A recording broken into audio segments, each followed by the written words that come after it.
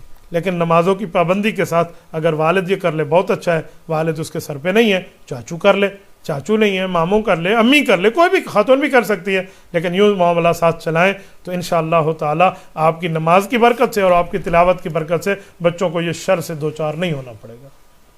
وسیم نظر پوچھتے ہیں, اگر شادی شدہ بندہ والد سے الگ رہنا چاہتا ہو جبکہ والد صاحب سخت مزاج ہوں اور وہ گالیاں بھی دیتے ہوں, اگر الگ ہو جائے تو گناہ تو نہیں ہوگا؟ بھائی وسیم, شادی کے بعد والدین سے علیحدہ ہونے کی جو بنیادیں آپ بتا رہے ہیں یہ علیحدہ کی بنیادیں نہیں ہیں. باپ غصے میں ہے, بوڑھا ہے, دو باتیں الٹے اوپر کر دیتا ہے, تو اس کا کیا معنی ہے آج وہ گالیاں دیتے میں سے چھوڑ دو؟ آپ اس کے قریب رہ کے اس کی اصلاح کی فکر کریں, ابو کو سمجھائیں, ابو کو بتائیں, عرض کریں, ترغیب دیں. آپ حکمن تو نہیں کر سکتے. یہ وہی بات ہے, ایک بار بوڑھے باپ نے جوان بیٹے سے پوچھا, بیٹا یہ درخت پر کیا بیٹھا ہے؟ اس نے کہا ابو کوا ہے. پھر پوچھا کہ جی کوا ہے. پھر پوچھا کہ جی کوا ہے. چوتھی بار پوچھا ابو آپ پاگل ہیں, کوا ہے. اس نے کہا بیٹا جا وہ ذرا کاپی اٹھا لا. کیا کر رہے ہیں؟ وہ اٹھا لا, وہ جو میری پرانی ڈائری ہے وہ اٹھا کے لایا. اس نے 4 صفحے نکالے. اس نے کہا دیکھا کہ کیا لکھا ہے؟ جی کیا لکھا ہے؟ کہا آج سے 15 سال پہلے 20 سال پہلے جب تو چھوٹا تھا تیرے بچپن کا ایک واقعہ لکھا ہوا ہے کہ آج میرے بیٹے نے مجھ سے 12 مرتبہ پوچھا ہے ابو یہ کیا ہے. میں نے اسے کہا کوا ہے. مجھے بہت خوشی ہوئی کہ میرا بیٹا بولنا سیکھ گیا, سمجھنا سیکھ گیا. اور آج میں نے 4 بار پوچھ لیا تو غصہ ہو گیا. یہ دیکھ میں خوش ہوتا تھا تو بولتا تھا. بیٹے کی آنکھوں میں آنسو آ گئے. تو آج جب باپ ماں بوڑھے ہو گئے ہیں, بلڈ پریشر ان کا ہائی ہو گیا ہے, ان کو تکلیفوں سے واسطہ ہے, تو چھوڑ کے چلا جا. میرا باپ مجھے گالی دیتا ہے. یار اگر 2 جملے باپ نے کہہ بھی دیے ہیں تو کیا ہو گیا؟ تو چپ ہو جانا, آپ چپ ہو جائیں. میں تو ان بہوؤں پہ حیران ہوں جو لڑکی بیاہ ہو کے گھر آتی ہے نا, ابھی پالتی سے اور اس نے اپنی ڈولی سے پاؤں نیچے نہیں اتارا اور پہلے سوچا ہے ماں سے اپنے خاوند کو جدا کیسے کروں گی. یہ کیا بات ہے یار, یہ کیا معاملہ ہے؟ ایک خاتون مجھے کہنے لگی حکمن اور قضاءن اور دینن میرے اوپر ساس سسر کی خدمت واجب نہیں ہے. میں نے کہا جی ٹھیک ہے, لیکن اخلاقاً ہے. چپ ہو گئے. میں نے کہا آپ کو حکمن اور قضاءن اور دینن اور اسلامن یاد ہے, کوئی چیز اخلاقاً بھی ہوتی ہے وہ پتہ ہے؟ ہاں, یہ بہو کے اوپر لازم ہے اس وقت اگر یہ فارغ بیٹھی ہے تو اپنے ماں باپ سمجھ کے اپنی ساس سسر کو کچھ دے دے. ہاں یہ مصروف ہے اپنے بچوں کے کاموں میں, پھر اس کے اوپر لاگو نہیں کیا جا سکتا. تو اسی طرح یہ اس کے کان بھرے گی کہ تو اپنے باپ سے جدا ہو جا, یہ کیا ہے؟ ایسا نہ کرے. کل آپ نے بھی ساس سسر بننا ہے تو پھر آپ کے بیٹے آپ کو چھوڑ جائیں گے. ہاں اگر ایسی بات نہیں ہے, ان کی خدمت والے اور بہن بھائی موجود ہیں, اور اگر آپ یہیں سے گھر چھوڑ کے مشورے سے علیحدہ جاتے ہیں, ان کی خدمت پہ کوئی فرق نہیں آتا, پھر آپ چلے جائیے. لیکن یہ نظریہ سامنے رکھنا کہ باپ اب گالی دیتے ہیں, اب یہ کرتے ہیں, وہ کرتے ہیں, فلاں کرتے ہیں, اس نظریے کی بنیاد پہ یہ کام کرنا یہ 100% غلط ہے. آپ کو اس بات پہ تھوڑا نظر ثانی کرنی چاہیے. محمد ارسلان پوچھتے ہیں, کوئی شخص فون پر اپنی بیوی سے بات کرتے ہوئے اگر اس کو یار یا بھائی کہہ دے تو ان الفاظ کے بولنے سے نکاح پر کوئی حرج تو نہیں پڑے گا؟ ارسلان اس سے کوئی فرق نہیں پڑتا. آپ کی بیوی بھی آپ پریشان نہ ہو. بیوی کو یار کہہ دیا یا بھائی کہہ دیا گفتگو کے دوران تو اس سے کوئی نکاح نہیں ٹوٹا, آپ پریشان نہ ہو. بعضوں کا سمجھانے کے لیے بندہ کہتے ہیں ابے بھائی یوں نہیں ہے, یوں ہے. ہمارے والے کہیں گے یوں نہ ہے, ہاں تو سمجھا دیں گے نا. تو اس سے یہ نہیں ہے کہ آپ نے بھائی کہہ دیا ہے, آپ نے یار کہہ دیا ہے تو آپ نے پتہ نہیں کوئی ایسا جرم کر لیا, آپ کا نکاح ٹوٹ گیا اور ختم ہو گیا. تو اس سے کوئی نکاح نہیں ٹوٹتا. آپ خاوند بیوی ہیں, آپ اس پر پریشان نہ ہوا کریں.